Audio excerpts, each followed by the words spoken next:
अब चलते हैं कुछ स्पेशल फॉर्मूले की तरफ। तो मैंने लिखा हुआ है यहाँ पे, आप देख सकते हो, root x root x root x root x root x how many root, यहाँ पे लिखा गया एन रेडिकल। टोटल जब रूट काउंट करेंगे इस तरह से 1 2 3 4 5, तो इस तरह करते करते टोटल एन रेडिकल्स होंगे। तो यहाँ पे अगर हम बात करें x के power 2 power n minus 1 upon 2 power n, n क्या होता है? रेडिकल। रेडिकल क्या होता है? हिंदी में करणी कहते हैं, करणी। ओके, कोई जो नहीं हिंदी जानने की फिलहाल तो ये रूट है, ठीक है। ये रूट रूट रूट रूट लगा है, तो कितने रूट है टोटल? n। तो ये बड़ा फॉर्मूला है। ये जो चीज लिखा है वो इसके पावर में लिखा है। ओके, ये जो चीज लिखा है वो x के पावर है। और ये फॉर्मूला तब लगेगा जब रूट के अंदर सब कुछ सेम हो, एकदम आइडेंटिकल हो। ओके, और सब में सिर्फ स्क्वायर रूट ही लगा है। ध्यान रहे, क्योंकि यार रूट तो ये भी होता है स्क्वायर, ये तो स्क्वायर रूट होता है, क्यूब रूट भी होता है, फोर्थ रूट भी होता है, फिफ्थ रूट भी होता है। तो रूट तो कई सारे टाइप के होते हैं, लेकिन जो फॉर्मूला लग रहा है वो सिर्फ केवल किस टाइप के रूट के लिए लग रहा है? सिर्फ और सिर्फ स्क्वायर रूट के लिए। ये इसके लिए नहीं है, ये इसके लिए नहीं है, ये इसके लिए नहीं है। ज्यादातर जो सवाल पूछे जाते हैं हमसे वो इस तरह के पूछे जाते हैं, तो इसलिए हमने फॉर्मूले में सिर्फ पहले वाले का ही यहाँ पे दिखाया है। ओके, सेकंड फॉर्मूला क्या है? ये कह रहा है कि अगर टोटल रेडिकल इनफाइनाइट हो, टोटल रेडिकल इनफाइनाइट हो मतलब गिन ना पाओ, तो उसे हम जो नंबर रिपीट करता है सेम टू सेम कॉपी कर लो, ये पूरे मिलाकर फाइनल आंसर होता है। ठीक है, ओके। फॉर एग्जांपल जैसे लिखा है रूट 5 रूट 5 रूट 5, तो बताओ इस रूट को काउंट कर पाओगे कि नहीं कर पाओगे? बिल्कुल कर पाएंगे यार, दिख ही रहा साफ साफ, एक रूट, दो रूट, तीन रूट। तो पहला फॉर्मूला लगेगा कि दूसरा फॉर्मूला? तो मेरा कहना है पहला फॉर्मूला। क्यों? क्योंकि जब रेडिकल करणी को जब काउंट कर लोगे तो पहला लगेगा, और ये सिर्फ तब लगेगा जब आपको क्वेश्चन में दिखेगा कि ये इनफाइनाइट है। ओके, तभी आप सेम टू सेम लिखना है। तो यहाँ पे कितने रूट है? 1 2 3, तो n की वैल्यू यहाँ पे हो जाएगा 3। तो फॉर्मूला क्या हो जाएगा? 5 के पावर 2 के पावर 3 माइनस 1 2 के पावर 3, तो ये कितना आ जाएगा? 8 माइनस 1 अपॉन 8, तो 5 के पावर आ जाएगा 7/8। ओके, तो ये रहा इस सवाल का आंसर। मान लो किसी के अगर पैरेलल दूसरा एग्जांपल दे, 5 5 5 5, तो अगर देखा जाए तो अभी तो आप गिन ले रहे हो 1 2 3 4 4 रूट है, ठीक है। लेकिन अगर मैंने ये लिख दिया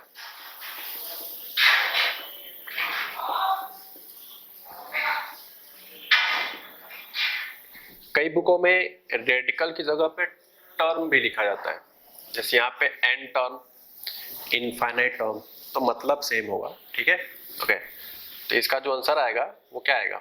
5। कुछ नहीं करना है, जब इनफाइनाइट होता है तो सेम टू सेम जो लिखा हो वो सेम टू सेम कॉपी कर लेते हैं, उसमें नहीं सोचना है कि वो क्यों आया, कहाँ से आया। ठीक है, और रटने वाला थोड़ा सा ये है, मैं इसका रीजन भी बता सकता हूँ कि ऐसा क्यों हो रहा है, लेकिन वो अभी जरूरत नहीं है, जब हम चैप्टर पढ़ेंगे प्रोग्रेशन तो वहां बताएंगे। ठीक है, ओके। तो ये चीज यहाँ पे हमने बता दिया। अब बात आता है कि इसका हमारे लॉग में क्या कनेक्शन है, इसको यहाँ पढ़ाने का क्या मेन मकसद है, इसको किस तरह से लॉग में यूज करते हैं। तो मैं एक सवाल के थ्रू समझाता हूँ।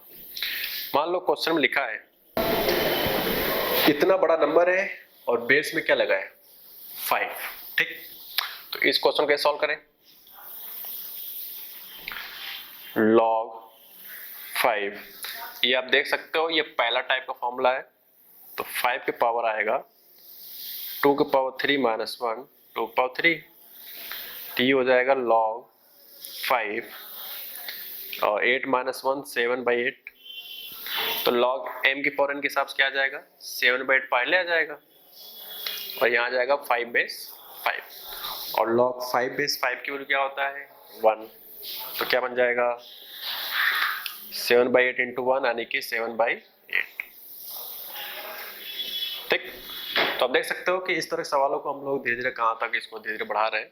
तो ये भी एक तरीका होता है क्वेश्चन को रिप्रेजेंट करने का, इन दोनों चीजों को मिक्स करके। तो अभी मैंने फॉर्मूला लिखा है, करस्पॉन्डिंग अभी सवाल कराना बाकी है। ओके, अगला पार्ट है सेकंड क्वेश्चन। मान लो लिखा है 49 और ये अपने फाइंड करना है। तो आप बताओ पहला लगेगा दूसरा। यहाँ टर्म की जगह पे रेडिकल भी लिख सकते हो अगर आप चाहो तो। चलो मैं टर्म लिख देता हूँ, थोड़ा हर वैरायटी का लुक देखना जरूरी है कि टर्म भी होगा तभी सेम बात है और रेडिकल लिखा भी होगा तभी भी सेम बात है। ठीक है, ओके। तो यहाँ पे अगर देखा जाए तो ये इनफाइनाइट वाला है, तो इनफाइनाइट के अकॉर्डिंग सेकेंड फॉर्मूला लगेगा।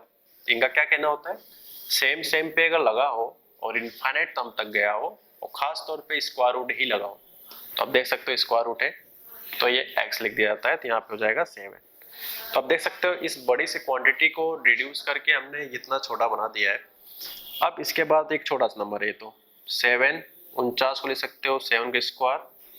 इसके बाद थोड़ा बहुत रूल पड़ा जाता है वो भी देख लो आप, 1/2 log 7/7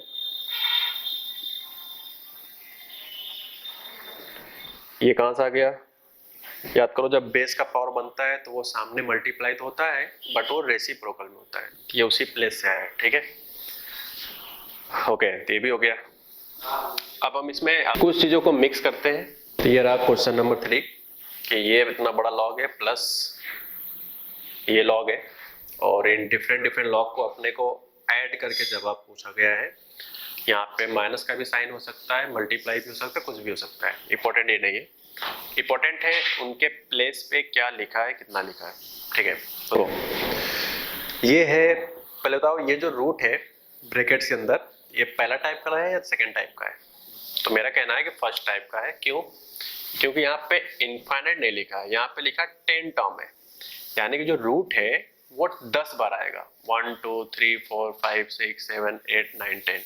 तो इस तरह जब काउंट करोगे तो 10 टर्म्स आएगा। अब लिख के दिखा नहीं सकता 10 बार, इसलिए 2 4 लिखा गया है और लास्ट में टिल 10 लगा दिया गया है। तो बस ये यही बताना चाह रहा है कि 10 टर्म्स तक है। ओके, यहाँ पे 100 भी हो सकता है, 50 भी हो सकता है, 15 भी हो सकता है, 18 17 सब हो सकते हैं। ठीक है, तो आप बताओ कौन सा लगेगा फॉर्मूला, फिर पहला लगेगा। तो क्या फॉर्मूला है, जो चीज रिपीट करता है उसको लिखो। पावर में क्या आता है, 2 के पावर 10 माइनस 1 2 के पावर 10 प्लस, ये तो बड़ा आसान है क्योंकि ये इनफाइनाइट टर्म्स तक गया है, तो जो चीज रिपीट करता है सेम टू सेम कॉपी कर लेते हैं, ये फॉर्मूला है। ठीक है, अब ये हो जाएगा log m की पावर n, तो ये चीज सामने आ जाएगा।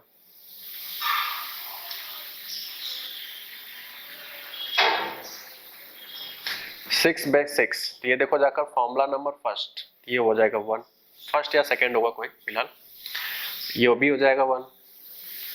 2 पावर 10 होता है 1024। ठीक है, तो हो जाएगा 1024 में से 1 घटा देंगे तो 1023 हो जाएगा।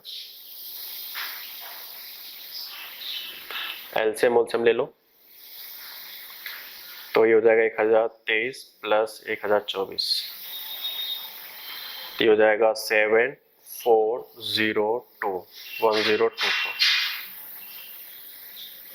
Final answer. तो आप देख सकते हो कि इन दो फॉर्मूले को यूज करके हमने किस तरह के सवाल यहाँ पे अटेम्प्ट किए। ओके, ध्यान रहे ये दो फॉर्मूला केवल तभी लगेगा सिर्फ और सिर्फ स्क्वायर रूट होने चाहिए और आपस में सब के सब मल्टीप्लाई में, सब के सब मल्टीप्लाई में। अगला क्वेश्चन आता है कि अगर ये प्लस में होता तो क्या करते हैं, तो प्लस में अगर होगा तो क्या करेंगे, कैसे करेंगे, ये सब चीज हम अब बताने जा रहे हैं एक क्वेश्चन के अकॉर्डिंग, क्योंकि इस तरह का डायरेक्ट कोई भी फॉर्मूला नहीं होता है जो चीज मैं यहाँ पे बताने जा रहा हूँ। ठीक है, ओके, क्वेश्चन है, इस क्वेश्चन का पिछले दो क्वेश्चन से कोई कनेक्शन नहीं है, एक फ्रेश क्वेश्चन है। ओके, इस क्वेश्चन करने के बाद हम लोग प्रीवियस 2 क्वेश्चन यानी 2 फॉर्मूला, और इस टाइप के सवालों को मिक्स करके एक सवाल नया बनाएंगे। तो सॉल्व देखते हैं कैसे अटेम्प्ट किया जाता है। ठीक है, सपोज करो क्वेश्चन है, ध्यान दें यहाँ पे इनफाइनाइट टर्म्स लिखा है। ओके, सिर्फ इनफाइनाइट टर्म ही लिखा है। तो इस तरह के क्वेश्चन को कैसे अटेम्प्ट करते हैं, तो ये तो पहले बेसिक सवाल दे रहा हूँ, फिर इसको मैं यूज करूंगा लॉग में किस तरह से कनेक्ट करके क्वेश्चन बनाए जाते हैं, तो अभी हम यूज करेंगे। पहले इसको देखते हैं सिंगल वाइज क्या है। तो सबसे पहला प्रोसेस है कि इस तरह के सवालों को जिसमें रूट हो, ओके, प्लस किया जाए और सिर्फ कहां तक टेंड कराया जाए, सिर्फ और सिर्फ इनफाइनाइट टर्म्स तक। ओके, अगला क्वेश्चन शायद दिमाग में आ रहा होगा कि अगर 10 लिखा जाता तो क्या करते हैं, 50 टर्म हो तो क्या करते हैं, 20 हो तो क्या करते हैं, उसके लिए अभी हम बात करेंगे। फिलहाल जो प्रोसेस बता रहा हूँ सिर्फ और सिर्फ ये इनफाइनाइट टर्म्स तक के लिए ही। ओके, तो पहला स्टेप्स है कि जिस एक्सप्रेशन को फाइंड करना है उसको आप x मान लो, जिस एक्सप्रेशन को फाइंड करना है उसको आप x मान लो।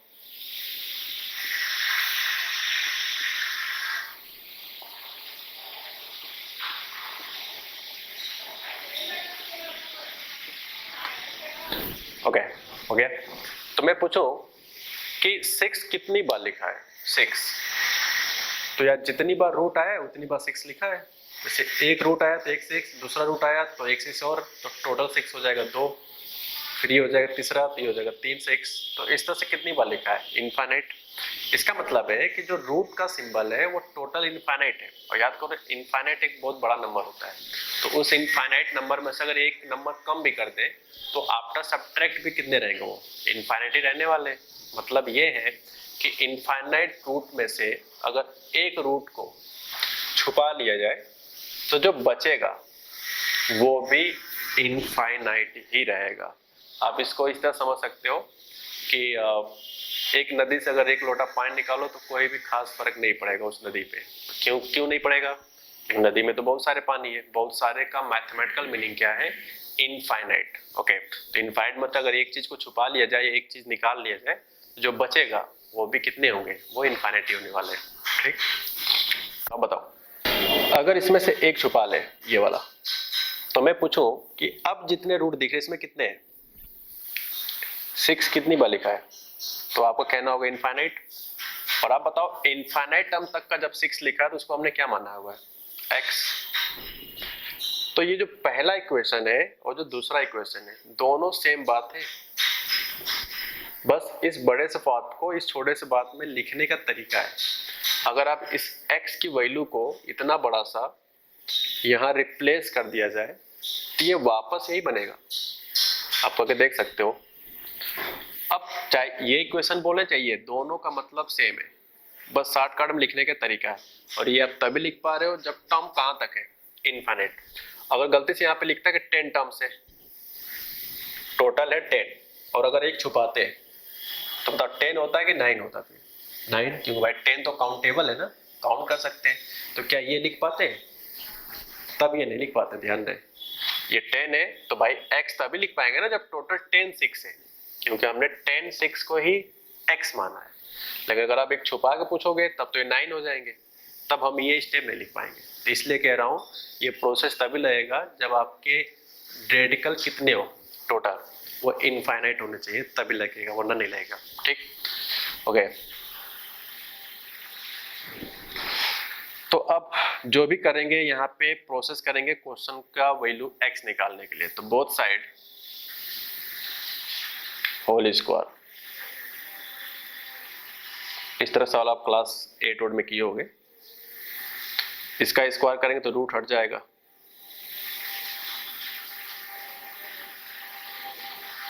फैक्टर करोगे तो कुछ इस तरह से होगा। तो यहां से x की 2 वैल्यू आता है। ये कैलकुलेशन है, सब आपको आता है इसलिए मैं ज्यादा नहीं बोल रहा हूँ। ठीक है, तो x equal to 3, x equal to -2, इन दोनों चीजों को 2 सॉल्यूशन आया। इसका क्या निष्कर्ष निकाले कि क्या ये दोनों ही हमारे सवाल का आंसर है। हमने क्या बताया, कोई भी सवाल हो जब भी वेरिएबल फाइंड किया जाता है तो हमेशा उसके आंसर को चेक किया जाता है कि वो आंसर सही है या गलत है, चेक करते हैं। x इक्वल टू 3, और मैंने ये बताया था कि चेक सिर्फ उसी जगह पर करते हैं जो क्वेश्चन का ओरिजिनल पार्ट होता है। ओरिजिनल, ध्यान दें, ओरिजिनल मतलब जो आपको दिया जाए। दिया जाए, क्या दिया गया था? ये दिया गया था, और इस गिवन डाटा को हमने क्या माना था? एक्स। और मैं बार बार बोल रहा हूँ कि ये वाली बात और ये वाली बात दोनों सेम लिखा है, तो चाहे आप यहाँ रख के चेक करो चाहे यहाँ, दोनों पार्ट का मतलब सेम होगा। ओके, तो मैं फिलहाल यहाँ पे चेक करना ज्यादा आसान है, तो मैं चेक कर लेता हूँ। 3 6 + 3 9, तो 9 का स्क्वायर रूट कितना होता है? 3। इसका मतलब है कि 3 = 3 आ रहा है। इसका क्या निष्कर्ष निकाले कि 3 है वो सॉल्यूशन है, क्योंकि लेफ्ट = राइट आ रहा है, तो इसलिए सॉल्यूशन का हिस्सा है। ओके, अब चेक करेंगे एट x = -2 यहाँ पे, तो जब -2 रखा जाएगा तो ये कुछ आंसर इस तरह से आएगा। 4 का स्क्वायर रूट 2 होता है, तो आप देख सकते हो -2 2 के इक्वल नहीं है। इसका क्या मतलब कि जो -2 आया था हमारे सवाल में वो सॉल्यूशन नहीं है।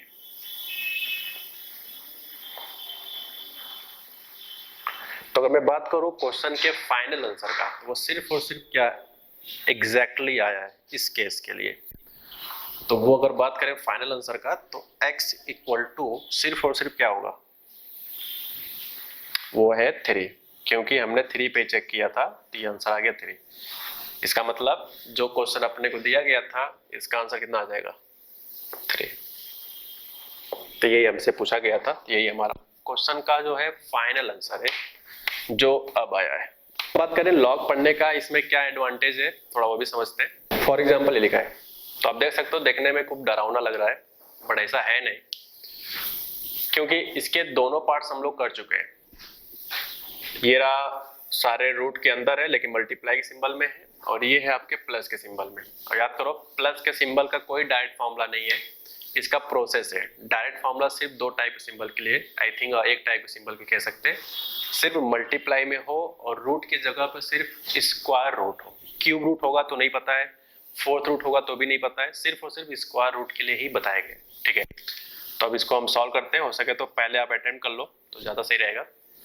तो आप देख सकते हो सवाल है एक लाइन का, लेकिन उस एक लाइन तक के लिए बहुत सारे प्रोसेस है। इस चीज का रिजल्ट हमने अभी निकाला, 3 आया था, प्लस आप देख सकते हो यहाँ पे 27 27 27, ये कितनी बार रिपीट हो रहा है? Infinite times. और याद करो, जब इनफाइनाइट टाइम्स होता है तो हमेशा जो नंबर रिपीट करता है सेम टू सेम कॉपी हो जाता है। यहाँ पे हो जाएगा आपका 27।